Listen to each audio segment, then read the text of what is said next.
आपसे शुरू में ये पूछती हूँ कि लॉकडाउन जो है, मुझे तो अब 10 प्रदेश में मैं घूम चुकी हूँ, मुझे लगता है ये गलती है, लेकिन यहाँ पर Telangana government seems to be in support of it. आपको क्या लगता है?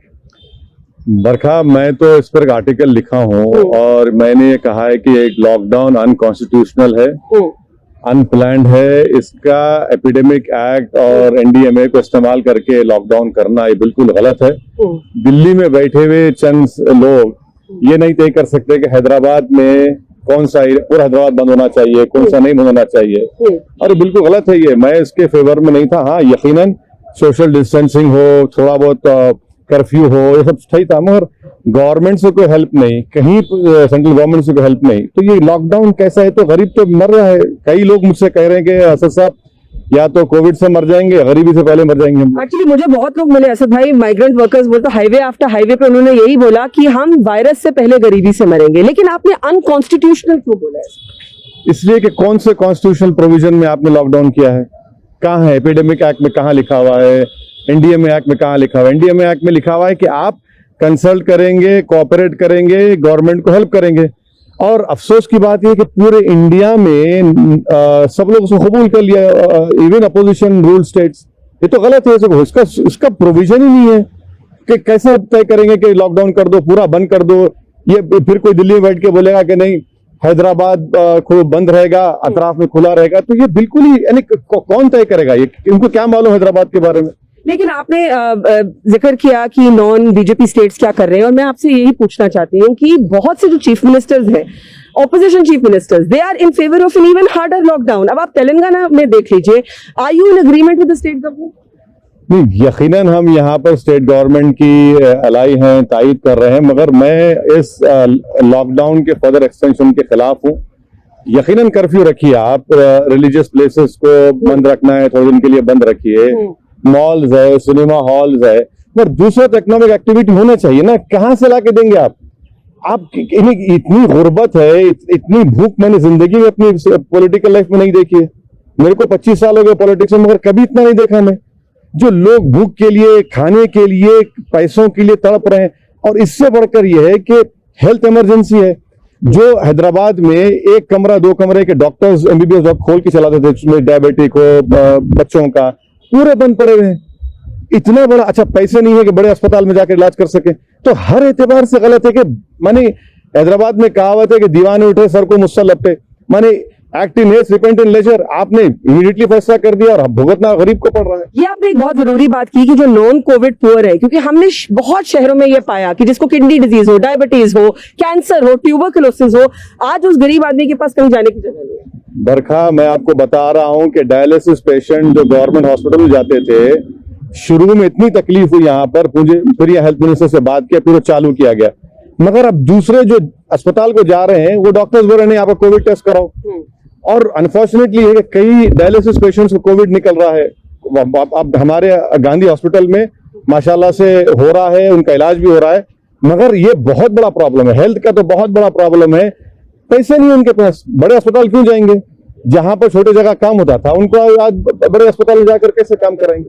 अच्छा, आप ये बताइए असद भाई, this is not the time for Hindu Muslim BJP Congress फलाना ढमका, लेकिन इस समय भी हम देख रहे हैं there has been a greater scrutiny on the Muslim community, और बहुत से स्टेट्स में ये भी हुआ है that the fear of backlash और तरह तरह के डर हैं।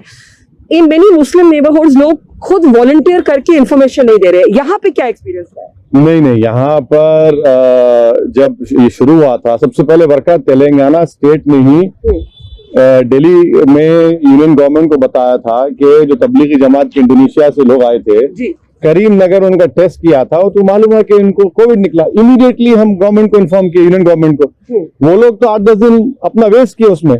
उसके बाद सीएम और गवर्नमेंट हमको मुझे बोले, और जितने कैसे ये टाइम कैसे वेस्ट हुआ अकॉर्डिंग टू जो इंडोनेशिया से जमात हैदराबाद आकर करीमनगर गई थी, यहाँ से 150-200 किलोमीटर पर है, उनका जो टेस्ट करवाया गया, उनको मालूम है सबको कोविड निकला। इमीडिएटली उन्होंने कहा कि भाई ये बाहर से लोग आए हुए हैं, इनको कोविड निकला है। खैर वो सोते रहे वहां पर, और उसके बाद चीफ मिनिस्टर और ने खास तौर से मुझसे कहा कि असद भाई जितने लोग हैदराबाद तेलंगाना तबलीगी जमात के मरकज गए थे, उनके सबको आप टेस्ट करवाना लाना। तो तबलीगी जमात वाले विद इन 12 आवर्स मुझे 650 की नामों की लिस्ट दी है, गवर्नमेंट भी दी थी। खैर उसमें से जो भी थे 500 के करीब लोगों को लेकर गए, उनको टेस्ट करवाया, उन्हें क्वारंटीन हुआ, बहुत से लोगों को पॉजिटिव निकला। लेडीज को बच्चों के साथ उनको 2-2 हफ्ते क्वारंटाइन किए। तो यहाँ तेलंगाना गवर्नमेंट का तो शुक्रगुजार हूँ कि वो लोग पूरा कोऑपरेट किए, हम भी डे 1 से कोऑपरेट कर रहे हैं। So how do you see this overall situation? ये जो एक फोकस रहा है तबलीगी जमात पर, आप कम से कम ये मानने के लिए तैयार हैं कि दिल्ली में जो हुआ वो गलत हुआ? क्योंकि केटी रामाराव ने मुझे कहा कि 50% of Hyderabad cases were traced back to Tablighi Jamaat. नहीं, तबलीगी जमात को इसका जिम्मेदार खड़ा करना बिल्कुल गलत बात है।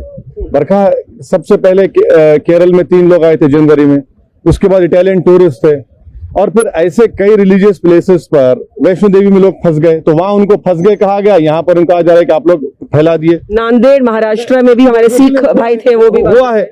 यकीनन अगर आप बोलेंगे भाई मैं आपके घर को आया था, आपकी अखलाकी जिम्मेदारी थी, मैं मानता हूं, मगर ये बोलना है कि मुसलमान और इस्लाम तबलीगी जमात फैला, बिल्कुल गलत है।